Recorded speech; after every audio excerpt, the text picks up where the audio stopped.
position into account as a Western woman going into these developed countries, trying to tell their stories? Or, what do you mean? like, just as a Western woman, just like colonialism, for example? Well, I'm originally Iranian, so for me going into Syria, it's, you know, similar culture to the culture I was born in,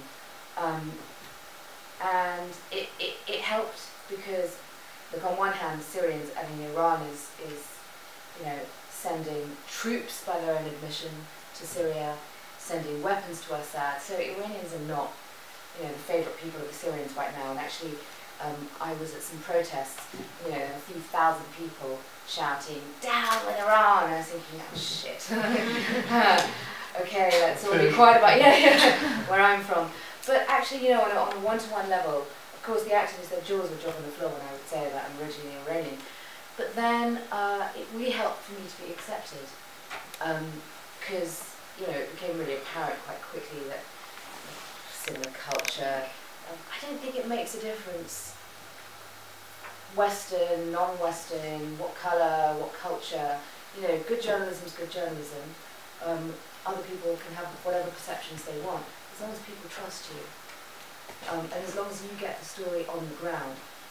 You know, sometimes it works in your favour, looking how I look, slightly brown, can be from anywhere. Sometimes it doesn't. So I did a story in Zimbabwe. It was an undercover story, and it was about diamond mines in Morenge, in the east of the country. And we had to be, same with Syria, we had to be extremely careful, because if any Zimbabweans were caught helping us, you know, I mean, they were scared they'd get killed.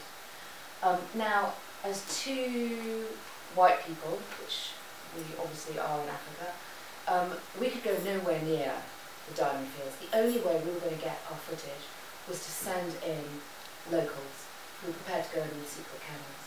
So, you know, sometimes it can be tricky. But at the same time, I guess, you know, we really did look like a couple. You know, the producer had his golf sticks with him. And, you know, wherever we went, we stayed in kind of swankier hotels and restaurants, and it really, really worked. Because of course Zimbabwe, they really do monitor you quite heavily. So I think culturally, I've never had a bad reaction. Kind of, you're a Western woman, how can you tell our story?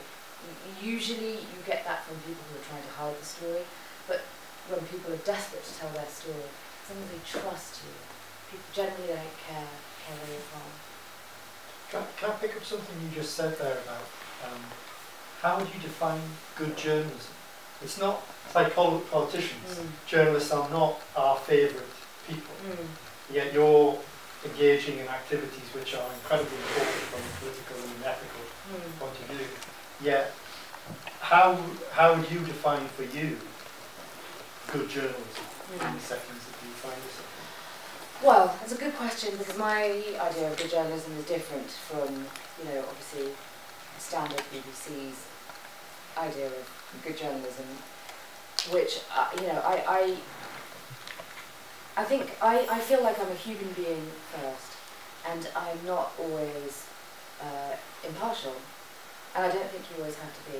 And I think quite clearly there's right and wrong. Sometimes it's very, very clear, it's not grey. And so I think as long as you report accurately, honestly, what you see on the ground, without getting too emotional. But as I said, I'm human, and I do get emotional, and I do get attached to stories, and I don't think that's a bad thing. Some people do.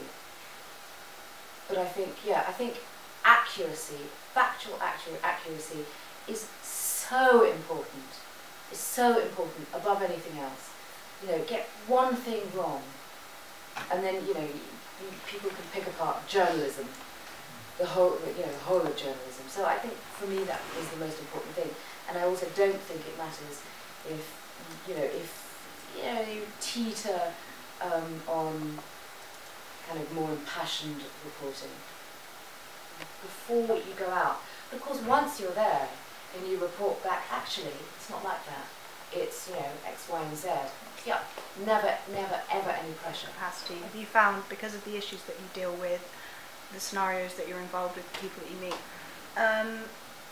I guess there's two questions. I suppose because of, like, quote, sensitive nature of your work, have you had to create quite a definite line between, say, your personal life, your friends, your family, and your work persona? And then I guess the second question would be, have you faced perhaps more in a personal capacity quite a negative response from people insofar as there's a lot of, when you're discussing these issues, a lot of times people don't necessarily want to hear or believe it, and I myself have found that sometimes it can be quite unpleasant in terms of perhaps being portrayed that you're fabricating things, or that people don't want to take you seriously. And I'm just wondering how much of that have you experienced yourself? Sorry, what was the first part of the question? And the first part was just the nature of your work and everything. Okay. Have you had to have a definite sort of personal work divide going, or is there, obviously there's going to be overlap, but how much do you have to keep certain people know this, certain people don't know this, and whatever? No, I guess my work is me. You know, it's such a strong part of me, my identity, that I don't have a different work me and a personal me.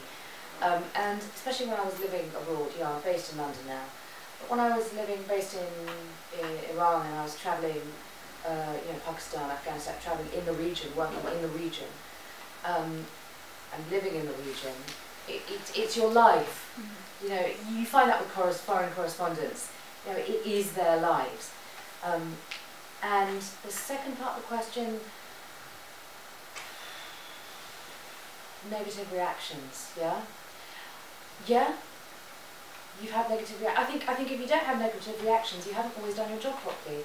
So when I have had negative reactions, you know, it hasn't bothered me. Really negative reaction we had, I made a film about Dalits in India. Age-old problem of the lowest caste. But the situation once you leave the big cities is still shocking.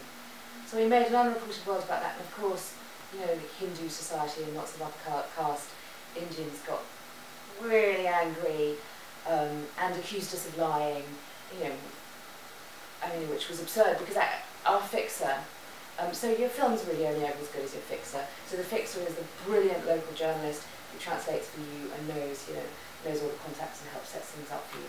We had a brilliant fixer, an amazing journalist. He was an upper caste Hindu himself. I mean, he was shocked by what we saw. Syria, we were told by a few people that, that's clearly all filmed in Palestine. You know, we'd staged the whole thing. So, you know, you do get crazies. And then, I did a film on honour killing in Turkey, Kurdish Turkey. And I've had a few kind of interesting, funny comments. You know, cultural relativism, basically. But that's their culture, that's how you deal with it. And actually interesting to go back to your question about kind of colonialist, white. Sometimes you are accused, you know, I think it's bullshit, really. You report what you see on the ground. We kind of hear a lot about the kind of the role and responsibilities of Western governments. But as kind of like these global citizens that we are, I wondered, what do you think our own personal responsibility is, and towards, for example, like the Syrian people, and as this small world that we live in? I'm not sure if that's a hard. If I phrase that, okay. Responsibility as in well, What should we do?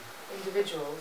Yeah, because all we hear is about what the Western government's doing, like what's the UN doing, but personally, what's our role? Yeah.